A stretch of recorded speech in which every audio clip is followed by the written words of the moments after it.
Let's dive into a fascinating area within machine learning called deep learning and its core component, neural networks.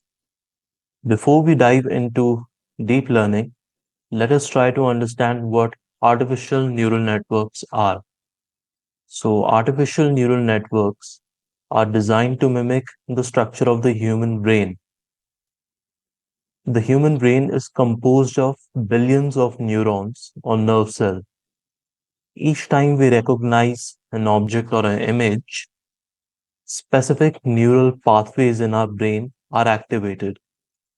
Now, this is the exact same principle upon which artificial neural networks are aimed to replicate. They're designed to imitate the structure and the functioning of the human brain.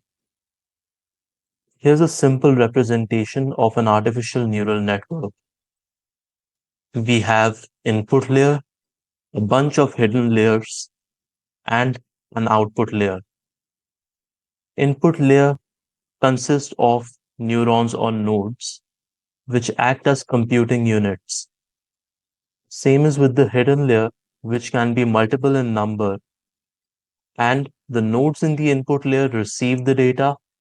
The processing happens within the hidden layers, and ultimately it produces an output.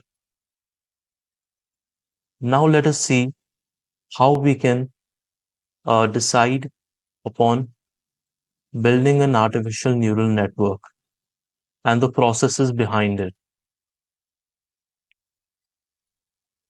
Consider this image of a circle. This image is composed of 28 by 28 pixels, totaling 784 pixels. Now, each of these pixels is fed as the input to the first layer of neurons. You can consider the input layer, each composing of, let's say, the intensity of each of the pixel of the image. As you can see, they are labeled from x1 all the way up till x784. Thus, each of the input layer neuron or node is representation of each of the pixel of the image. Now, the input layer is connected to the next hidden layer through channel, which is each assigned a numerical value called a weight. So to get started, this is the channel weight,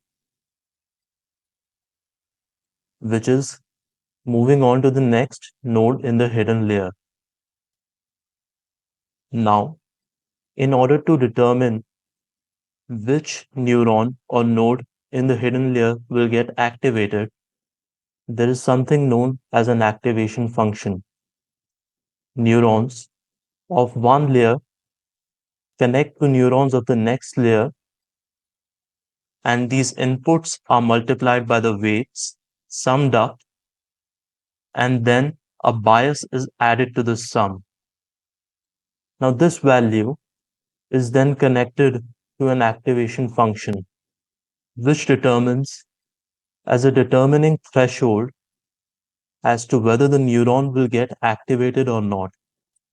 As you can see, this is the formula for the activation function, determining whether this neuron will get activated or not. Now let us look at forward propagation. Activated neurons transmit data to the next layer. This process of moving data through the network is called forward propagation. We start with random weights and random biases.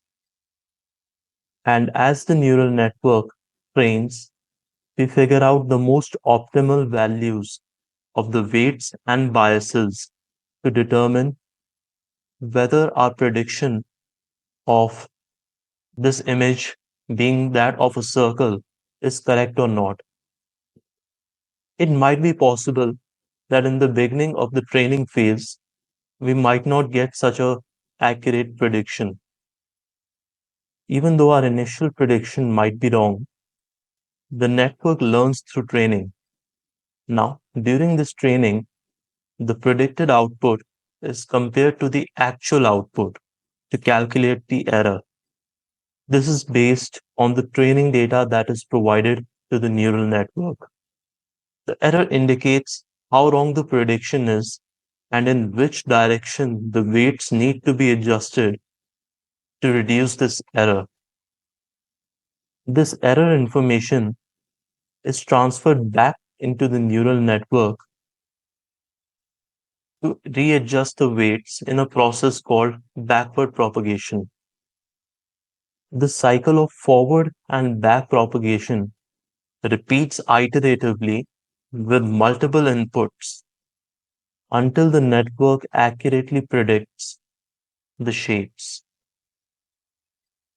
Now, this is the final state of the neural network once the optimal training phase has been achieved, in which we are able to make an accurate prediction of the provided shape being that of a circle.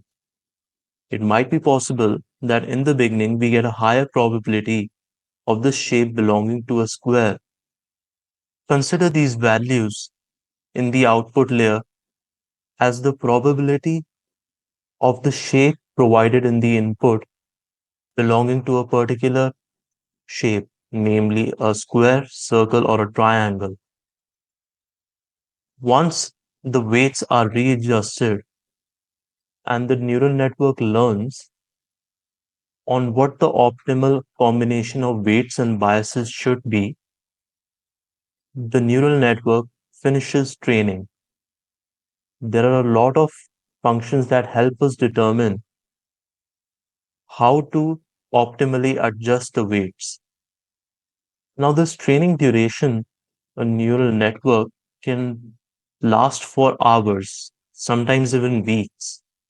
But this time is a reasonable trade-off given its wide variety of applications, starting from facial recognition, where similar processes can be used to estimate a person's age or perhaps the emotion by analyzing facial lines and spots, or forecasting particular stock price or music composition according to the provided prompt.